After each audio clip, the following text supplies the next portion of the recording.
Bom dia a todos e a todas. Quero agradecer muito a presença de vocês aqui. Maravilha voltar, né? Com o corpo, porque esse negócio de ficar dando aula para a câmera é um desespero. Sem fim, chega uma hora que a gente não aguenta mais.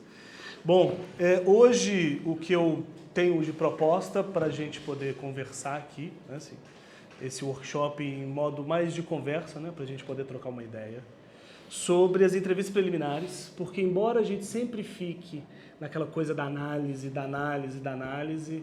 para mim, particularmente, a entrevista preliminar ela é o ponto crucial de uma análise, porque a gente precisa, porque ali compõe o que o sujeito foi fazer, por que ele foi fazer, compõe o sintoma, né? No momento da análise vai ter ali o sintoma também? Claro que vai ter, mas vai ser muito mais direcionado ao ponto da fantasia, né? Assim, uma escuta mais elaborada. É como se o paciente ele já estivesse te entregado, se ele te entrega o que de fato ele está fazendo ali nas entrevistas. Só que a gente precisa ficar atento, porque ele vai te entregar várias vezes. E chega um certo momento que a gente pergunta, mas por que o paciente que parecia ter transferido foi embora? Né? Porque ele entregou o sintoma várias vezes e a gente perde. Então vou trazer inclusive casos aqui em que o sujeito esfrega o sintoma na minha cara, eu não consegui ver, e foi embora. Né? Assim, depois de um certo tempo, tem 5 meses, a pessoa de repente vai embora, né? Assim, é porque tem né? Assim, com transferência inclusive, tem ali uma questão, né? Que as entrevistas preliminares, ela é crucial para isso. E aí eu vou passar primeiro, para que vocês possam ter ideia de como é que está, quais são os cursos. Primeiro, como é que está o IPM, né? Assim, que é o primeiro, que é o instituto, no qual eu e o Matheus que idealizamos, que é o primeiro streaming de psicanálise do Brasil. Pode baixar. Que aí nós temos hoje esses 3 cursos. Esse curso, Percurso de uma Análise, ele acontece inclusive ao vivo, né? Quinzenalmente, na segunda e na quarta terça-feira do mês. Você clica para mim, por favor, nesse percurso? No percurso. Isso. E aí nós já temos essas aulas gravadas, que já aconteceram, né? Que o percurso de uma análise, ele funciona exatamente nessa ideia, de como é que é o primeiro ponto de que se pensa de um percurso de uma análise. Então, pode descer. Então tem o aparelho psíquico, né, que é uma aula que eu explico o que é o aparelho psíquico, as 3 estruturas, o sintoma e gozo, que é a entrada em análise, que é mais ali a ideia de como se entra numa análise, a partir de que uma análise acontece, transferência e fantasia, que já é a análise, né, assim, como é que se dá essa análise. O próximo módulo, eu que vou dar também, que vai ser sobre os 4 discursos e o discurso do capital, porque uma análise a gente precisa entender o que são os 4 discursos, porque a análise acontece quando um sujeito ele presentifica o discurso da histeria, né? Quando ele questiona o outro ali, ele questiona o outro, automaticamente ele está questionando o próprio sintoma, nós vamos entender um pouco disso hoje.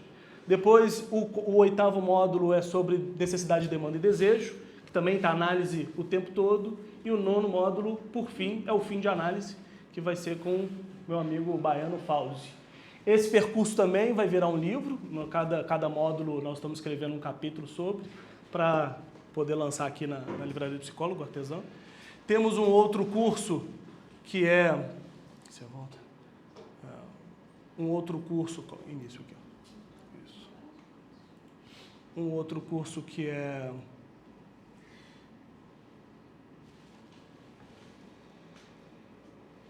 que é o RSI, né, clínica do RSI, que eu vou explicar como é que funciona a clínica a partir dos nós, de Lacan. Né? Então nós temos, abaixa um pouquinho, por favor. Temos a inibição em sintoma e angústia, que é um quadro da angústia que Lacan faz no seminário 10, o imaginário, o que é o simbólico, o que é o real, e a partir daí o que é o nó. Né? E o último curso, que já está gravado também, pode voltar, que é a psicanálise para leigos, que o Paulo e o Lucas, que são 2 professores, eles fazem um percurso com 6 módulos, cada módulo são 2 aulas, como se fosse pegando do inicinho da psicanálise, né? Assim, da pré-história da psicanálise, como é que ela nasceu. Então, é mais para se situar o que é uma psicanálise, a partir dessa ideia também a partir de Freud e Lacan, certo? Então, nesse próximo mês também vamos ter o curso que eu vou gravar sobre o livro, né, Feminicídio e Psicanálise, e mais outros cursos que a gente está preparando aí também para setembro e outubro no IPM. Certo? Então, do IPM era isso que eu queria apresentar para vocês como é que tá. Além de fragmentos, né, vídeos curtos que nós temos também, podcast, etc. Ok? E para a gente começar mesmo aqui, e aí eu até aviso, porque está tendo uma gravação também que vai ficar no IPM, para quem está assistindo a gravação, que possa assistir o vídeo, a primeira sessão do Caio, né, da sessão de terapia, da série Sessão de Terapia. O Caio procura pela primeira vez, um novo analista que chama Davi, né? E eu não vou passar isso na gravação, porque eu não tenho direitos autorais, né? Vou passar só para vocês. Então, para quem estiver assistindo a gravação, possa assistir essa sessão que vai durar uns 20 minutinhos, só para a gente poder entender como é que se dá a primeira sessão. Né? Primeiro sujeito, quando o sujeito chega na sessão, ele já entrega o que ele precisa, o que, de certo modo, a gente precisa como pontapé, tá bom? Pode lançar aí. Não faz o que o Rodrigo Santoro fez no final, não. Sabe assim? De explicar, você amou demais a sua mãe. Então, eu quis trazer para exatamente a gente pensar o que é possível fazer, o que não é possível. Dizer que o outro amor ou não amor não é da nossa conta e a gente não está ali para isso, né? Assim, claro que o Rodrigo Santoro olhar para a gente daquele jeito, a transferência erótica acontece rapidamente. Mas nem por isso ele pode fazer o que ele quiser. Então, veja bem, eu fico pensando assim, não sei se vocês também, por que uma pessoa, né? Para vocês, por que uma pessoa procura análise? Por que uma pessoa vai até uma outra que ela não conhece, que ela não faz ideia da existência dessa pessoa, ou ela sabe da existência dessa pessoa, mas por que para vocês uma pessoa vai procurar uma análise? O que vocês acham? Alguma coisa do sintoma não está respondendo, não está funcionando mais. Sim. Mas aí você não faz ideia do que é um sintoma. Alguma coisa que se torna insuportável no viver daquela pessoa. Insuportável.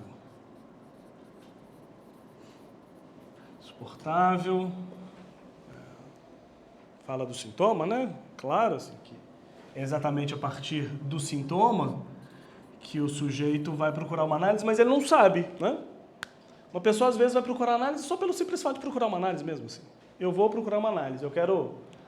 fulano de conta, não sei se vocês já escutaram, provavelmente. Não, eu vim porque alguém pediu, né? Todo mundo está fazendo. A análise virou moda. Então, todo mundo está fazendo, que bom que virou moda. Todo mundo está fazendo, eu também estou fazendo. Mas a gente precisa entender uma coisa. Um sujeito procura a análise não é para repensar o sintoma. É porque alguma coisa no seu sintoma, enquanto um funcionamento de gozo, né? Porque todo sintoma é um sintoma, ele é o sintoma para se gozar. Né? Todo mundo tem um sintoma. E o que a gente faz desse sintoma? Goza. Eu vou explicar o que é sintoma e o que é gozo também. Mas só para a gente poder entender, tudo que o sujeito faz, tudo que nós fazemos na vida se chama gozar. Tudo que a gente quer na vida é gozar. E tá tudo bonitinho, até alguma coisa dá um probleminha e a gente vai fazer o quê? Vai no analista, porque me disseram que esse analista conserta sintoma. E é isso que a gente vai fazer. A gente vai para o analista querendo consertar o sintoma. Fala, olha, deu um curto-circuito no meu sintoma, o fio desencapou, eu quero que você de novo emenda esse fio. Eu não quero que você me ofereça outro sintoma. Eu quero que você conserte este. E aí, a partir do momento que a pessoa vai te dizer, vai até o seu consultório e dizer, eu quero que você conserte o meu sintoma, ele acredita que você é o suposto saber. Ou seja, você sabe e você conserta o meu sintoma. E aí vem o Rodrigo Santoro, que é o Davi, dizendo, você ama muito a sua mãe. Olha o perigo. Se eu estou lá porque eu matei minha mãe, segundo o Caio, ele matou a mamãe, mas não consegue enterrar a mamãe. E aí eu vou lá e digo, você não enterrou porque você matou. Você ama muito a mamãe? O que eu estou fazendo? Eu estou realmente dizendo, eu sei sobre você. E uma coisa que a gente, analista, não sabe, é sobre o outro. E que bom que a gente não sabe. Né? Senão a gente se torna um médico. O médico sabe da doença, não sabe do outro. Mas a gente acredita que o médico sabe da gente, né? Tô com dor de cabeça, eu vou ao médico e falar, sua dor de cabeça é isso. Fala, nossa, o cara foi preciso, né? Não, ele sabe de doença, ele não sabe de pessoas. E a gente sabe de nada. Né? Até o sujeito começa a falar e depois a gente percebe que a gente continua não sabendo de nada e vai só apostando. Porque a castração é isso. Então o sintoma é o que faz a gente procurar análise. É o que faz a gente pensar numa análise. Aí chega o paciente, senta na sua frente e a gente faz a seguinte pergunta, né? O que te trouxe aqui? O que você está fazendo aqui? E aí ele vai contar uma baboseira inicial, porque é isso mesmo, né? A maioria das pessoas vão contar qualquer coisa que ela quer dizer. E ela vai contar X coisa e fala, etc, etc. Só que no momento em que o sujeito entra para dentro do consultório, ele já entrega. O que o Caio falou? A primeira coisa que o Caio falou. Eu fico puto quando falta peça. Mamãe foi embora, gente. Faltou peça. Então é isso que o sujeito faz. Entrega o sintoma na primeira fala. Lembro de uma paciente que falou assim comigo, nunca fiz análise, tá? Então não repara não. Pensei, então o que ela está fazendo lá se não é para reparar nada? É isso, o sujeito entrega a primeira coisa que ele fala, ele vai entregar o sintoma. Então fique atento, a primeira sessão, assim, ela é crucial para que a gente possa escutar o sintoma de um sujeito. Olha o tanto de informação, claro, que o Caio já tinha feito, e é bom pegar pessoas que já fez análise, terapia, né, assim, para a gente poder entender por que o sujeito está ali. E aí chega uma pessoa para vocês e diz assim, Deus, eu estava fazendo análise com outra pessoa e eu parei. Pergunta por que você parou. Porque ela vai te indicar o que você não deve fazer, porque senão ela vai embora de novo. Sintoma na repetição? Aí o paciente fala, ah não, meu terapeuta falava demais. Fica calado, fica quieto, porque ele está dizendo que se você falar demais, eu vou embora de novo. Né? Então a gente precisa ficar atento ao simples, ao que o sujeito está trazendo assim, de mais simples possível. Então o paciente chega e vai apresentar a sua queixa. Né? Vou apresentar minha queixa. Eu apresento minha queixa, que é exatamente o que eu não quero que você, né, assim, eu apresento minha queixa porque eu não quero que você veja o meu sintoma. Lembro de uma paciente, veja bem que absurdo. Uma paciente, ela era freira, algumas pessoas já devem ter escutado essa história, ela era freira, e ela chega no consultório no primeiro dia e fala assim, eu estou aqui porque eu estou interessada por outra freira. Eu falei, com certeza não, porque você não vai se entregar desse modo. Ninguém se entrega desse modo, ninguém entrega a sua sexualidade assim, toma, no primeiro encontro. Ainda mais com a lógica moral cristã que ela está envolvida. Eu pensei, ela não está interessada nesta outra freira. Então ela te entrega, o paciente te entrega uma queixa para que você não enxergue o sintoma. Então ele faz assim, o sintoma está aqui e ele te entrega a queixa. E a gente fica assim, aterrorizado com a queixa. Ah, meu Deus, tem que escutar essa queixa. Porque a queixa é sempre uma demanda. O sujeito sempre vai demandar de você alguma coisa. O Caio demandou. Não vai me dar o sinto muito, não? Você vai me dar os pêsames, não? Quando ele fala sinto muito, ele falou, precisa não. Porque é isso que o paciente faz. Ele te pede, te pede, te pede. Quando você dá, ele fala, não quero não, obrigado. Entende-se? Então, neste momento, a gente tem um paciente que, com algum problema do sintoma, alguma coisa do sintoma deu curto-circuito, vai procurar um analista para poder reparar, para poder consertar este sintoma. Ele quer que você conserte este ponto de gozo. Este gozo. Ele não quer que você ofereça outra possibilidade de gozo. Certo? E aí, gente, no primeiro encontro, a gente também precisa ficar atento com algumas coisas cruciais. Assim. Receber o paciente com depressão. Ah, eu estou aqui porque eu tenho depressão. Eu, particularmente, sempre deixo muito claro que uma pessoa que me procura com depressão, eu quero saber se ele fez exames, se os exames estão em dia. Porque, por exemplo, hipotireoidismo dá depressão. E não tem análise que resolva, porque é uma depressão crônica. Então a gente precisa ficar atento que o sujeito tem um corpo biológico. Não podemos desconsiderar. Porque imagina, o sujeito chega lá com depressão e você começa a fazer uma análise com ele, passa 3, 4 anos, nada resolveu. Até que ele descobre que ele começa a tomar algum remédio para hipotireoidismo, a depressão vai embora. Tem todo o direito de pedir de volta os 4 anos de análise. Tem todo o direito, porque não adiantou nada para a depressão dele. Porque a depressão dele não é psíquica, é crônica. É do corpo, né? É falta de estímulo, é falta de... Então, depressão, por exemplo, pede. E aí o sujeito também vai te dizer, né, assim, informações que você precisa saber, né, assim, o que ele está levando lá. A maioria das pessoas hoje falam que eu estou aqui porque eu sou bipolar, e aí, ou estou ansioso, né, todo mundo está ansioso, é óbvio que todo mundo vai ficar ansioso. Então pergunte assim, o que é ansiedade? Pede aí para descrever a ansiedade, contar, porque vocês pedindo fazer isso, o sujeito vai contando sobre o corpo dele. Qual que é a relação que ele tem com o corpo dele, né? Depois disso, você vai saber se o sujeito está tomando medicação. que é importante. É importante saber se o sujeito toma medicação. Por quê? Porque pode ser que cause alguma coisa dependendo da pressão psíquica que o sujeito tem. Desse modo também você entende, você pergunta, você foi ao médico? Sim, é por plano? Precisa saber também se o sujeito tem plano de saúde. Por que você precisa ter um plano de saúde? Se uma pessoa desmaiar dentro do seu consultório, gente, o que vocês fazem? Todo mundo acha que vai ser tipo o Davi, lindo. Caio ali bonitinho, falando coisas do roteiro. Eu tive uma paciente, assim, que ela dizia da crise dela, que eu tenho crise. E eu, assim, caguei pra sua crise. Tá? Então, nem aí pra sua crise. Até que um dia ela quis me mostrar a crise dela. E foi horrível. Que ela começou a chorar, ela começou a baixar, ela começou a ajoelhar no chão. Eu falei, vai morrer na minha frente. E eu fiquei desesperado. Sabia que ela tinha plano. A primeira coisa que eu fiz foi botar a mão na carteira dela. Ela já sem ar. Falei, fudeu. E aí ela voltou, tranquilamente. Ela só quis me mostrar a crise. Mas se ela, nessa encenação, o cálculo sai errado, essa mulher desmaia ali na minha frente. Eu não sei nada. Sabe? Preciso saber quem que é, qual o plano, qual o remédio. Preciso ter números de pessoas, quando pessoas que têm ideações suicidas, preciso ter número de familiares e amigos, certo? Porque se a pessoa estiver para morrer, ela precisa de uma rede de apoio. Então, está dizendo muito sobre suicídio?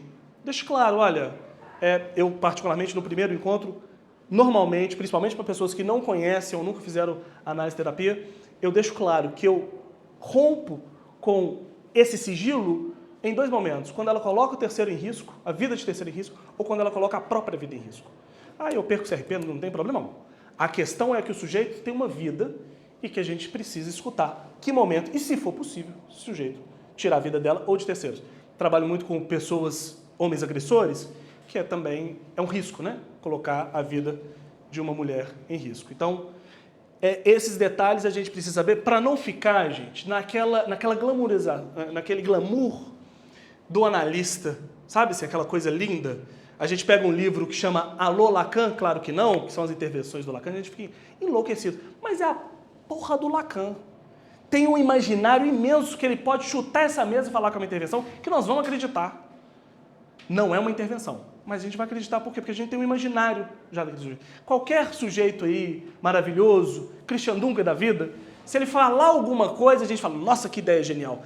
É uma ideia normal, só que ele tem um imaginário de ser enorme. Então, a gente precisa entender, escutar, assim, que é possível ser analista, mas não precisa dessa imagem imensa, dessa imagem de que eu vou sentar e a análise não funciona se eu não interromper com 15 minutos. Que é uma coisa que eu vou falar mais para o final, a diferença entre sessão curta e corte. Sessão curta é fetiche. Corte realmente, às vezes, é necessário. Então, assim, a gente vai entrar nisso daqui a pouco. Mas então, assim, esse movimento que a gente precisa fazer, né, para saber sobre detalhes da pessoa, mas a gente não vai sentar na frente do paciente e falar assim, seu nome completo, por favor? Você está tomando medicação? Quantas vezes por dia? Isso daqui, esse negócio a gente vai saber com o tempo, nas entrevistas preliminares. Não dá para indicar uma pessoa para o divã sem saber se a crise que ela tem de falta de ar tem uma medicação e você não sabe o nome da medicação. Você precisa saber, para você pesquisar a medicação. Então, toda vez que você sai do consultório e vai para casa, quando o paciente falou alguma coisa muito específica que você não faz, a primeira coisa que a gente tem que fazer é pesquisar, porque ele está falando disso. Então, o analista, ele é um fazer, e a gente sabe de uma cacetada de coisa, assim, relax, né? A gente né? Tem um colega que ele fala, eu sou jornalista, e eu sei pouco de muito, né? Assim, é o analista, a gente sabe pouquinho de muita coisa, porque a gente vai lá pesquisar. Música que você não gosta, vai lá pesquisar. Música em outra língua, vai lá pesquisar. Perguntar, você sabe a tradução dessa música? Sim, por quê? Porque você já sabe a tradução dessa música. Então a gente vai fazer essas pesquisas. Então, as entrevistas preliminares servem para você ter um questionário, faça um questionário para você mesmo. Escreve lá nome, idade, profissão, pai, nome de mãe. É importantíssimo nomes, gente. Importantíssimos nomes. Porque nomes são significantes dado pelo outro. Né? Eu lembro de um nome de um paciente, que o nome dele, o pai dele era filho de inglês, e o nome dele tinha som no final. Toda a família tinha som no final. Porque som era filho. Então tinha uma questão com a nomeação que o pai deu, sabe assim? O pai tinha uma treta com o próprio pai, e para ele poder marcar os filhos, ele coloca som no filho de todo mundo. Tipo, Jackson. Sei que era som, sabe? Porque o pai dele era inglês, então ele transfere o sintoma familiar para o filho. Eu tenho essa desgraça com o pai, para você não ter a mesma coisa, eu vou colocar seu nome de som, para marcar que você é meu filho, né? Então, significante é importantíssimo, os nomes. Lembro de um... Aí, né? Falei que eu ia trazer aqui alguns problemas de clínica, que a gente vai para congresso, a gente só vê a coisa boa, né? E a gente fica deprimido, mal, porque só tem coisa boa. Ninguém fala da desgraça, ninguém fala do desespero, ninguém fala que você está sentado escutando o paciente e de repente você pensou no boleto. E o paciente falou por 20 minutos e você fala, ih, caralho. Ninguém fala dessa parte, ninguém fala da desgraceira que é você estar sentado na frente da pessoa, há 30 minutos você fala, eu não faço ideia do que essa pessoa está falando. Eu não faço ideia do que eu vou falar. E a pressão é, tem que falar, tem que falar. Não tem não, gente. Silêncio é gostosinho. Você só precisa dar conta dele. Então, a gente precisa ficar atento. Teve um paciente que chegou, falou para mim, Marcel, eu estou indo. Você perguntava sobre a família. Ah, isso aqui. Ah, mas e a mãe? Ah, não, estou tranquilo. Ah, mas e o pai? Estou tranquilo. Provavelmente, esse ser deixou claro alguma coisa que eu não peguei, passou mais de uma vez. Porque para o sujeito ir embora, ele precisa falar mais de uma vez. Ele precisa te esfregar na cara mais de uma vez e você não vê. Ele não vai falar assim, ah, é sobre meu pai, fui embora. Você não escutou e fui embora. Não. Ele está ali tentando te dizer sobre o sintoma dele. E aí, eu, escutando ali, está tudo susto, aí ele falou, olha, eu vou para os Estados Unidos. Vou para os Estados Unidos. Quando eu voltar, a gente continua. Eu falei, sussa. Na primeira sessão, ele volta... Ele fala que a coisa não está muito bem, que ele não está gostando muito, que ele vai dar um tempo, etc, etc, e ele vai me pagar. Ele me paga, ele dobrou o dinheiro e me pagou com 2 notas. Uma eu peguei, a gente faz isso, né? A gente finge blazer, joga o dinheiro dentro da gaveta, vira as costas, aí a gente vai conferir. Aí quando eu abri e fui conferir, ele tinha me dado uma nota de 100 e uma nota de $20. 20 era dólares. Falei, ah, meu Deus, como é que eu vou trocar isso aqui, né? Falei, vou ficar, sessão foi por R$100, não tem problema não. E aí eu sentei, e aí ele me manda mensagem dizendo que não vai voltar, e eu falei, vou fazer supervisão, né? Porque o sujeito não volta. Eu sentei, gente, na supervisão. Para poder contar, eu vi o nome da mãe, Dolores. Ele me entrega a mãe, e eu não escutei várias vezes, até que ele fala, a última vez que eu entrego. Eu te entrego $20. Eu estou te entregando tanto que você não está escutando. Falei, ah, por isso que o sujeito foi embora. Porque a gente não escuta. E aí eu mandei mensagem para ele para ver se ele voltava, porque aí a gente já estava com... Né, assim, sabe quando a gente briga com alguém, conversa no banheiro, depois fala, aqui, vamos continuar a briga? É desse jeito. Quando eu voltei, mandei mensagem, ele já não estava interessado. E com toda razão, né? Então é isso, o significante é importantíssimo. A gente precisa... Não lembrou na hora ali, perguntou, como é que é o nome? Como é o nome? Porque o seu inconsciente vai falar assim, ó, aqui, ó, né? Gente, se a pessoa está falando de X e você pensou do nada em Z, fala do Z. Fala do Z. Mas, Marcelo, não tem nada a ver. Ele está falando sobre caderno e eu pensei sobre um leão. Aponta. O que isso aí tem a ver com leão? Hã? Por que é isso? Porque o inconsciente é o sem sentido.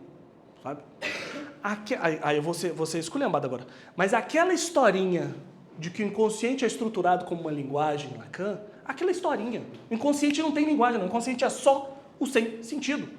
Só o sem sentido. Não tem linguagem. Tem linguagem é pré-consciente. O inconsciente é feito de real. É enigma, né? Tô lendo Laplanche e tô adorando. Então é isso, assim. É esse ponto significante. O que é o significante é a marca que o sujeito deixa no inconsciente como enigma. Porém, contudo, entretanto, a gente só vai ter acesso a esse inconsciente por outro significante, né? Já ouviram esse esqueminha aqui, né? Que é o significante para outro significante. Mas a gente tá lá falando, até que uma coisinha você... Opa! Sabe? Palavra repetida. Ou se a palavra ficou ali ecoando na sua cabeça. Escutou, gente? Segura ela. Guarda ela. Às vezes você vai recalcar. Às vezes fala, ih, cadê a palavra que eu estava aqui pensando nela? Era bom aparecer a palavra agora. Mas se recalcou é porque a transferência está funcionando, começando a criar um certo caso para o seu inconsciente. Né? A gente só recalca aquilo que é de incômodo. Então veja bem, o caminho tem sido esse, né? O Pablo que estava aqui falou comigo, eu queria ver o seu PowerPoint. Eu falei, fiz um PowerPoint. Aí eu estou seguindo aqui para a gente não se perder. Então, assim, o que é o sintoma? Para a gente seguir, né? O que é o sintoma? Vamos pensar, gente, um bolo de dinheiro. Difícil a gente ter isso hoje, mas vamos pensar num bolo de dinheiro. Isso aqui, ó, o modo com que eu gasto dinheiro, a gente chama de gozo. Que eu vou gastar. O gozo, então, é aquilo que eu faço para usar, para usufruir, para ter prazer.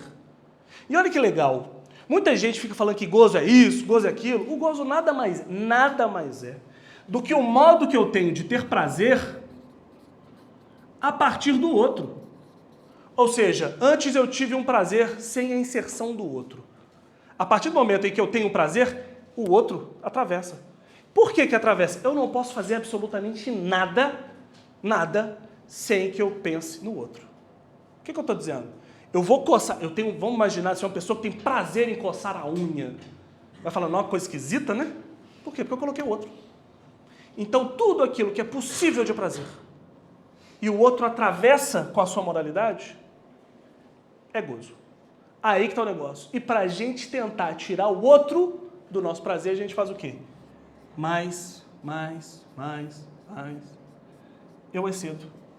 Na tentativa de tirar do objeto o outro, eu excedo. E aí eu vou colocando mais, e vai derramando, e vai fazendo bagunça. Então, por isso que é a preocupação do gozo. Por isso que o analista precisa barrar gozo.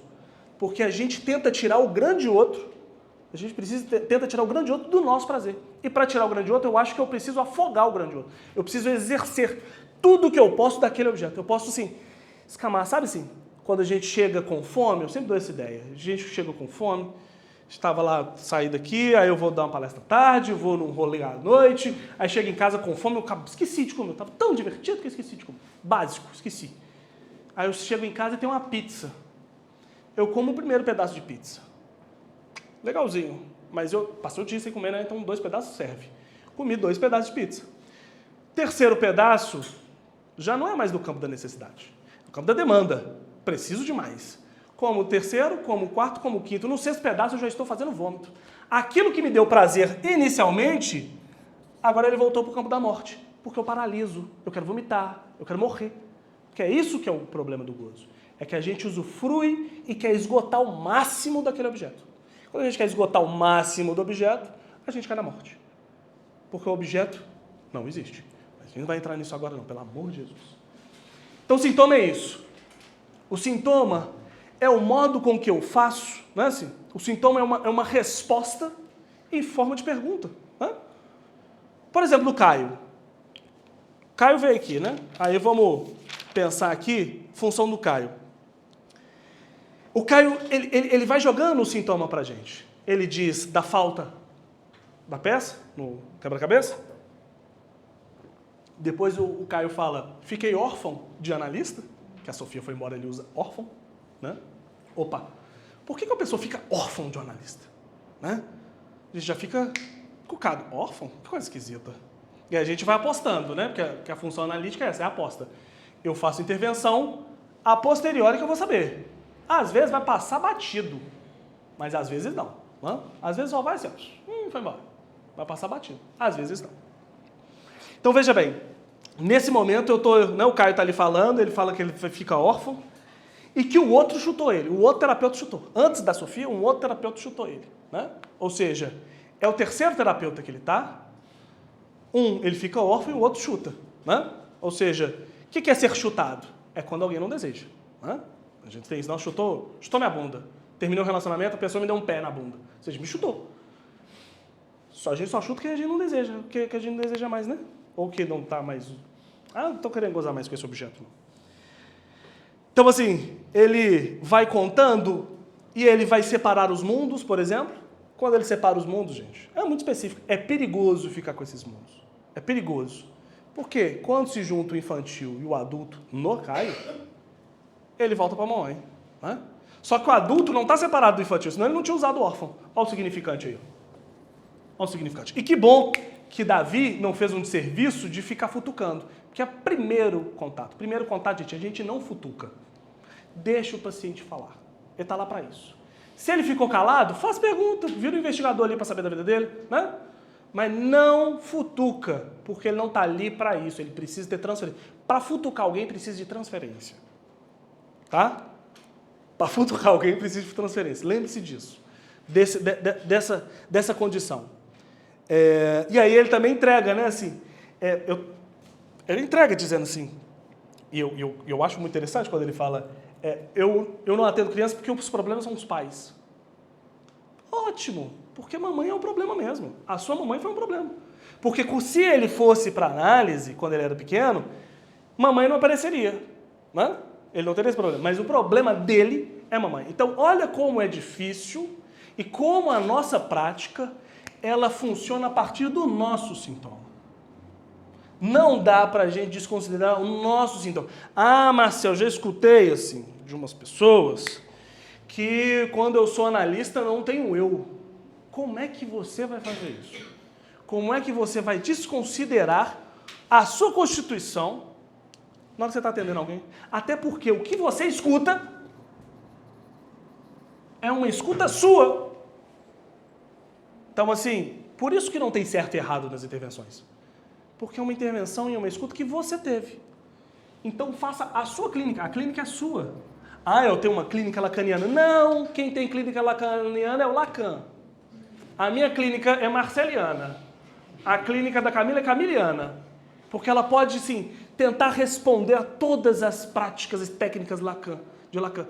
Mas a escuta é dela, por quê? Porque a escuta, ela constitui o sujeito. É a partir da constituição do sujeito. Não é? Então, que a preocupação, cara, não vai atender criança. Para que vai atender criança? Para quê? Se toda hora que a criança, uma mãe chegar, bater na porta, vir buscar meu filho e falar, ah lá, mãe, aparecendo. E a minha tá subida. Não dá não, né? Não dá, o sujeito não vai suportar mesmo. Então a gente precisa ficar atento a essas coisas, assim. E aí ele fala, né, assim, é uma família pequenininha, só eu, minha irmã e eu, desconsiderando completamente a função do pai ali, né? A função não, desculpa, a presença do pai. Aí o Rodrigo Santoro dá uma jogada, assim, interessante até. O pai também foi abandonado, mas aí que tá também. O pai não foi abandonado pela mãe. O pai foi abandonado pela esposa. São lugares diferentes, né? E aí uma coisa super interessante que não deveria ter feito, eu acredito que não deveria ter feito nas entrevistas preliminares, porque isso, inclusive, dá uma mexida no Caio. Quando ele diz, como é que tá a Sofia? Porque eu achei isso interessante, porque isso é enigmático. Eu apresento um pouco de mim, mas sem dizer por quê. Se está calado, o enigma precisa aparecer, né? Assim, a gente precisa colocar alguma coisa. O analista apresentou um pouquinho dele. Eu lembro de um paciente falando assim comigo, tem 3 anos que eu vou aqui, eu não sei o seu sobrenome se não fosse pelo recibo. Não sei o seu sobrenome. Sem nada. E aí ele começa a fazer essa queixa e começa a faltar. Fala, gente, esse sujeito precisa da transferência dele. Ele foi composta, mas não acho que uma vez transferido, eternamente transferido, pelo amor de Deus. Transferência precisa ser alimentada, né? Transferência é uma pequena criança e ela precisa ser alimentada. Até que um dia ele me pede uma indicação. Ele fala assim, eu queria uma indicação de alguém, né? Para atender a minha filha. Eu falei, ok. Foi assim, ó. Desse jeito, assim, gente. Não pensei, falei, ok, vou indicar minha esposa. Ele falou, sua esposa é psicóloga? Eu falei, ih. Falou que interessante. Sua esposa é psicóloga, minha esposa é advogada. Eu sou advogado, você é psicólogo. Pronto. Ai, alimentei a transferência. Dei um pouquinho de identificação para esse sujeito. Mas não faço ideia por que isso aconteceu. Aconteceu foi que o inconsciente estava percebendo que o sujeito estava indo embora e pescou, de algum modo. Contei isso numa roda de amigos, eles quase me queimaram. Como assim? Você se entrega desse jeito? Eu falei, não, gente, calma lá. Né? Não tem como, não.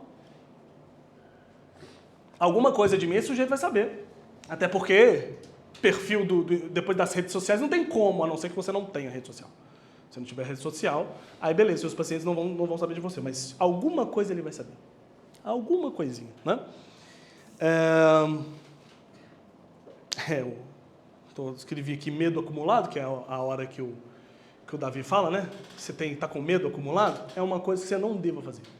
De forma alguma. Se tem uma coisa que a gente não pode fazer, nas entrevistas preliminares, depois a gente tem uma certa, né, claro, com as suas mediações, uma coisa que a gente não deve fazer é dizer o que o outro tem. Porque ele está lá exatamente para isso, para que você diga o que ele tem. Ele está lá para falar, meu amigo, você não vai me dizer o que eu tenho? Fulano te apresentou, né?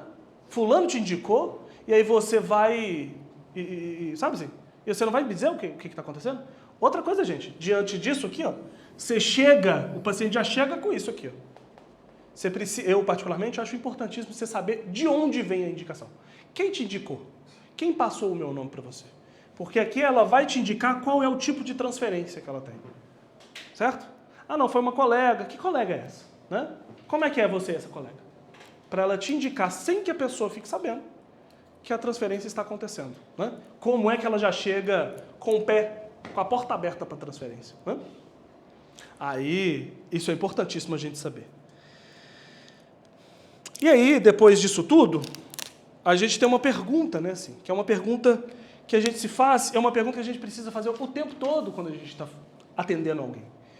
Eu, particularmente, atendo, e às vezes, e o semblante é interessante por isso, né, porque a gente fica ali com a cara de blasé, mas às vezes a pessoa está falando e a gente desconsidera muita coisa que ela fala porque a gente realmente não está escutando. O que a gente está escutando, às vezes, é a nossa pergunta que a gente faz sobre aquele sujeito. E é interessante a gente começar a fazer isso. Atendeu a pessoa a primeira vez, se pergunte, dentro daquilo que ela está te dizendo, por que ela veio? Não é? Ela vai te responder. Mas além disso, na história dela, né? Eu particularmente, quando eu estou nos casos de entrevista preliminar, quando eu vou fazer supervisão, etc., eu gravo, sabe? O paciente foi embora, eu gravo. Não na hora, depois que ele foi embora. Mas lembrei do paciente, eu gravo, porque eu lembro desse caso. Eu lembro dos primeiros atendimentos, para isso, assim, para que eu depois possa escutar, para poder fazer o relatório, para poder fazer a supervisão, né, assim, para que eu possa escutar de outro modo o que o sujeito tem nesse contrato verbal, né, nesse primeiro encontro, nesses primeiros momentos. Então a gente precisa escutar um pouco de onde é que vem, como é que vai, para onde é que vai. A gente precisa fazer essas perguntas. O que é o sujeito fazendo aqui? Por que essa pessoa está aqui? Sabe assim? Ela vai te dizer por que ela está. Mas não é só aquilo. Então a gente precisa ficar o tempo todo se perguntando, no atendimento inclusive, eu particularmente me pergunto assim, entrou num certo ponto assim, tem paciente, gente, que a gente escuta quase tudo, assim, escuta no sentido de estar ali, atento. Freud, assim, vai revirar do túmulo nesse momento. Atento para isso, porque ele fala que a atenção é flutuante. Atenção flutuante a gente cochila, não dá não. Então assim, atento, a gente fica atento. Tem paciente que a gente fica atento porque a gente... Então, assim, o paciente já está ali muito bem resolvido, começa muito bem resolvido, mas tem outros pacientes que a gente escuta, oi, como é que vai? E apaga. Mas aí no meio da fala, ela fala um tio. Opa, o tio dela nunca apareceu, mas o tio dela está aqui agora. Quem que é esse tio? Como é que é você, esse tio? Sabe a hora que o Davi começou a fazer um bocado de pergunta? Eu tive essa sensação assim, nossa, que cara chato. Que é isso que a gente tem que ser, a gente tem que ser chato nas entrevistas preliminares. Porque a gente precisa saber o que o sujeito está apresentando, certo? E aí eu falei de contrato verbal, né? Que a gente usa essa... Não vamos usar contrato, não. Né? Contrato, o que serve um contrato? Contrato? Um contrato. Né? Essa palavra, ela serve para que vocês... Vamos imaginar qual que é o seu nome? Vitor. Imagina que eu e Vitor vamos fazer um negócio. Eu gosto da palavra negócio, porque negócio é negar o ócio. Se nega o ócio, só repete, não tem produção. Então eu e Vitor vamos fazer um negócio. Aí o contrato entra. Por quê? Porque o contrato serve para que nem eu nem o Vitor sejamos lesados. Porra, eu vou para análise achando que eu não vou ser lesado? A análise é exatamente isso. Eu ser lesado o tempo todo pelo meu inconsciente. Descobri que eu sou lesado o tempo todo. Né? Então, o que eu particularmente uso no lugar de contrato? Acordo. Porque acordo, inclusive, traz um significante importante. Acordar. Que aí tem um outro significado. Né? Nós vamos fazer um acordo, nós vamos acordar aqui as nossas partes, mas o sujeito também precisa acordar para a vida. Né? Então, assim, traz um significante para o sujeito até pensar sobre isso. Então, no primeiro momento, você vai falar sobre questões de valores, questões de como é que funciona. Vamos evitar usar contrato, porque contrato requer... o contrato é o mediador dessas duas partes interessadas. E E não tem que ter mediador, não. É você e o sujeito. O que media ali chama inconsciente. E ele vai te lesar. Ele vai lesar o analista, ele vai lesar o analisando. Então, assim, essa funcionalidade, assim, desse acordo, né? Eu digo, nesse sentido, assim, que tem pacientes que eu realmente falo do acordo, falo de como é que funciona o processo analítico, pessoa que nunca fez uma análise. Nunca fez uma análise, eu vou jogar lá na análise, assim. Pronto, né?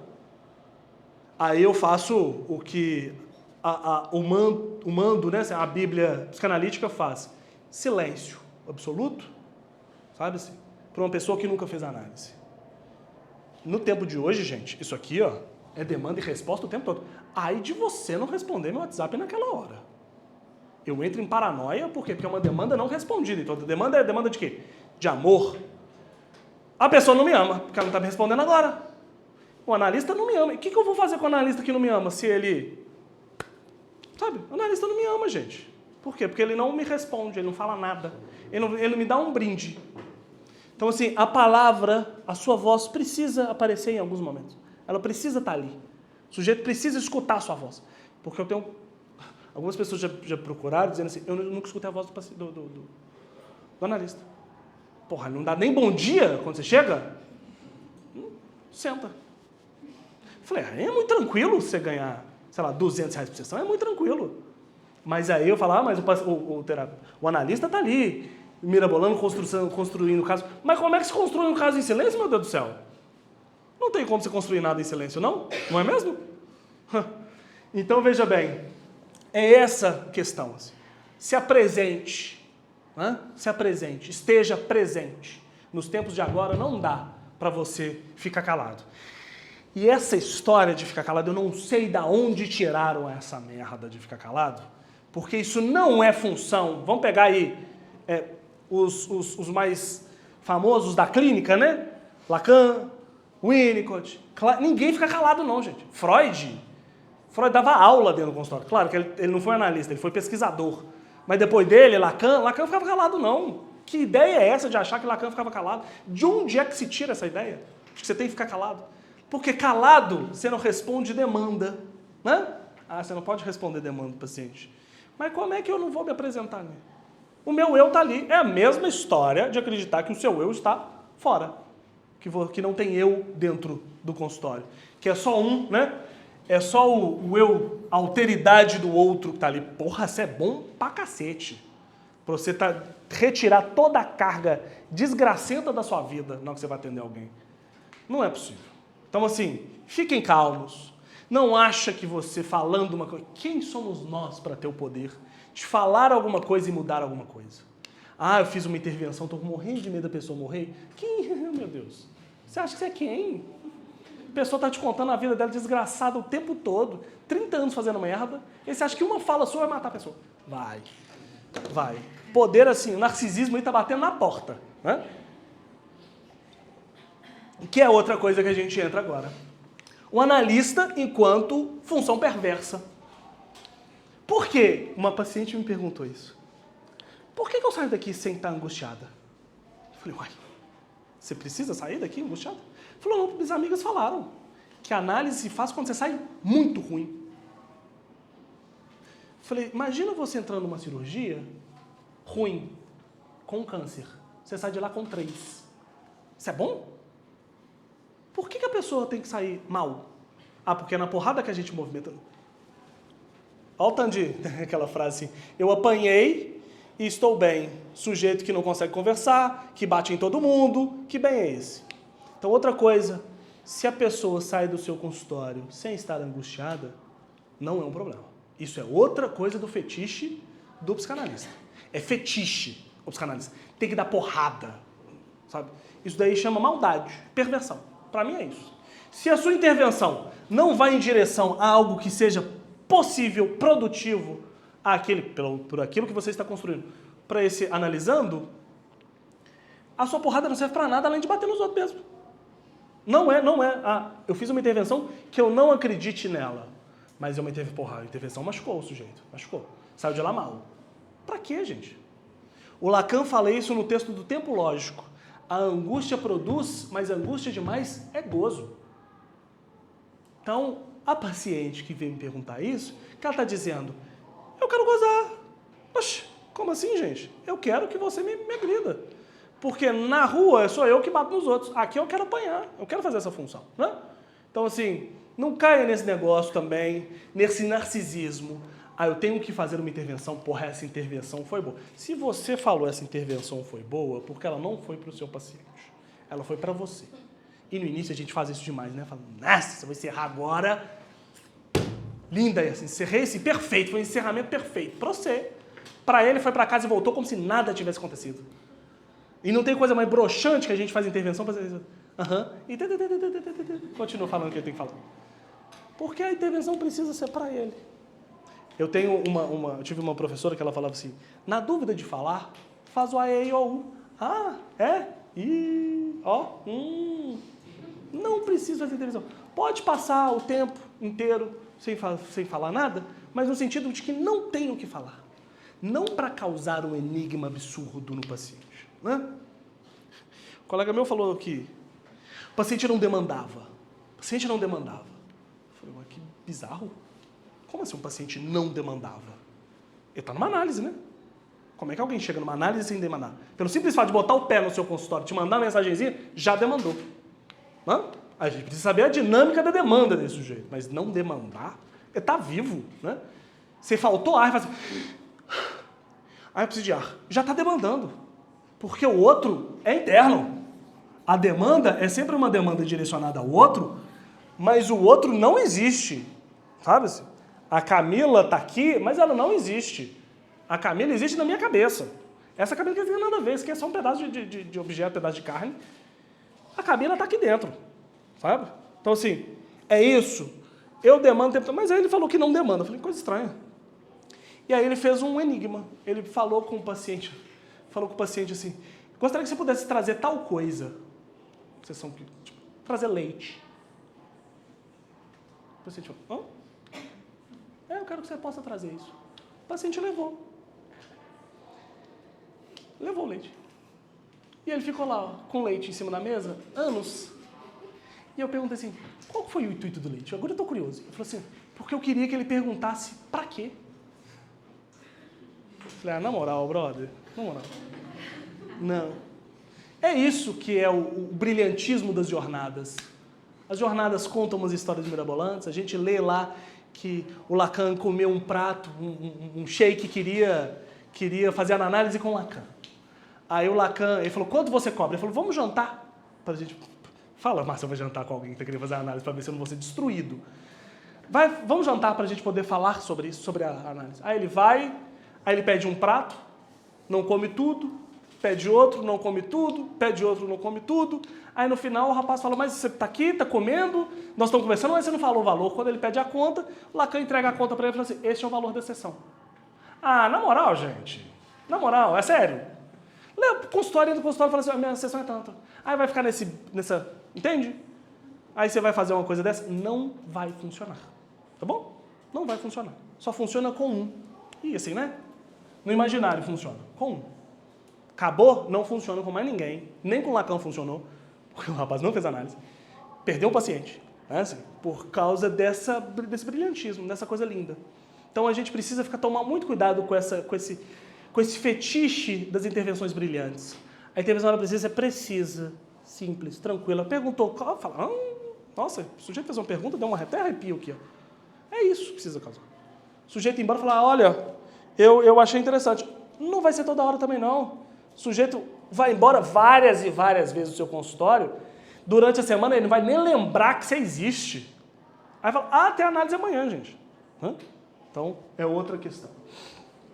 Isso aqui tudo que eu estou falando, gente, é análise presencial. E agora nós estamos com a brilhante, eu não estou sendo irônico, análise virtual. Porque um momento virtual ia chegar. A gente tentou ignorá-la por muito tempo. E antes da pandemia, né, Lucas? A gente falava assim, você atende virtual? Que coisa horrorosa! Até chegar a pandemia, a gente ia ficar sem dinheiro. Aí a gente faz o quê? Bora pro virtual. O virtual já estava aí, a galera já estava estudando, só que a gente achava, por causa do fetiche, por causa dessa desgraceira toda, A gente estava achando que era uma coisa ruim.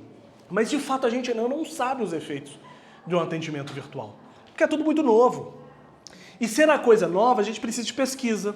Tem livro aqui embaixo, ó, tem um livro do Antônio Quiné, que é sobre as lives dele, que ele deu na pandemia, sobre o atendimento virtual, que é interessantíssimo o atendimento virtual.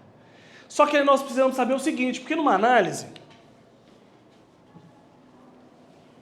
Gente, se vocês quiserem perguntar, pode ficar à vontade, tá? Ixi. Fazer pergunta. Gostaria muito que pudesse contar caso, conta curto. A gente faz um corte, que nós não temos tanto tempo. Mas veja bem, o que tem uma análise? O que tem uma análise? Uma análise tem o eu. Opa. O eu. O outro. E o outro. Né? Tem eu, o grande outro, que é o analista, e o pequeno outro, que é o objeto. Só que aí que está uma coisa interessante do atendimento presencial. Que este outrinho, ele é corporizado, não sei, mas ele é tomado como corpo. Né? Nós somos um grande objeto A. Né? Somos um grande objeto A. E o corpo, o pequeno outro, esse restinho, nós somos o que é o objeto A, gente? O objeto A, eu tenho o grande outro. Quando esse grande outro é castrado, alguma coisa resta desse grande outro. É aquilo que a gente quer saber, o que o grande outro tem e quer de mim, para ele me desejar do modo que eu gostaria. Então, quando nós estamos olhando para uma pessoa, assim, aí de repente vamos imaginar que nós temos uma questão com o olhar. Aí uma pessoa me olha e eu falo, este incômodo é porque o meu objeto A é o olhar. E a gente coloca ele no corpo do outro. Então a gente vai fazendo isso. A gente descola o objeto A de um corpo de um, cola no outro. Descola de um e cola no objeto. A gente vai fazendo isso. Descolando o gozo e causa de desejo e colando no outro. Porque ele é um enigma. A gente só vive para ter de novo a primeira experiência de satisfação. É triste, mas é isso que a nossa vida serve. Nós tivemos o que Freud chamou de primeira mamada, que foi só corpo. Ali teve a primeira mamada gostosa, primeira experiência de satisfação. Depois disso a gente vive tentando isso. Só isso. Freud chamou de primeira mamada, mas Lacan vai dizer, não é a primeira mamada. É a primeira experiência de satisfação neste corpo real. Hã? Pode ser o que for.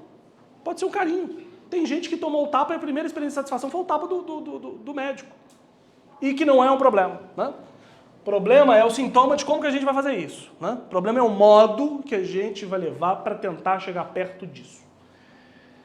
Então o corpo faz essa função numa análise presencial. É de presentificar o real. Sabe assim, quando você faz uma intervenção e o paciente dá aquela contorcida no divã, ou fica incomodado, o modo que o paciente vai se vestindo, né? Como que se veste, depois eu vou contar um caso de significante, assim, foi 1 em 1 milhão, tá, gente? 1 em 1 milhão, não acha que, nossa, sua clínica deve ser maravilhosa, só 10 anos, não, é uma sessão que a roupa da pessoa indicou o significante, mas é isso, a gente tem a roupa. E normalmente, as pessoas do virtual que vão entender mais, que tem pessoas aqui assistindo, normalmente a sessão é assim, ó. Vê a nossa carona e um pedaço aqui, ó. Sabe aquele meme de que a pessoa tá até de cueca? É isso, assim. Porque a gente precisa investir. Lembro de uma paciente virtual, assim, que ela atendeu o telefone, deitada, Oi. Falei, oi? Ela tava de pijama, deitada. Ela falou, tô simulando o divã. Falei, não. Falei, você tá de pijama? Ela falou, sim. Eu falei, você iria de pijama pro consultório? Ela falou, de forma alguma. Falei, então, por favor, eu te dou 5 minutos para trocar de roupa. Desliguei. Ela voltou sentada assim. Oi. Valeu ali a intervenção. Não precisava nem ter a sessão, sabe? Assim, porque ela ficou completamente torta. Ela não conseguiu falar direito. Porque era isso assim. Você não vai fazer o que você quer. Né? E o virtual, a gente precisa tomar muito cuidado com o virtual. Porque o virtual nos coloca num mundo que a gente não tem dimensão. Porque o virtual, eu não sei para onde vai um vídeo que eu faço. Do mesmo jeito, eu não sei se o paciente está gravando a tela dela. Tá entendendo a problemática que é isso? Ah, não, eu não anoto. Tem paciente que quer anotar a sessão, né? Deixa eu anotar quando eu for embora. Faz o que quiser com a sessão, mas eu vou anotar. Porque aí chegar na sessão eu vou ler o que está escrito, né? Ela vai ler e depois ela vai escorregar de todo jeito. Mas o outro paciente faz o quê? Gravar a tela. Eu já ouvi relato de paciente fazendo isso, falando que já fez isso. Gravar a tela para depois reassistir a sessão. Ah, na moral, gente. Não. Então, assim, é muito cuidado. A gente precisa ter muito cuidado com o virtual. Porque o virtual retira o corpo. E aí as pessoas falam, aí já vai Marcel também, que pode ser que seja arrebentado.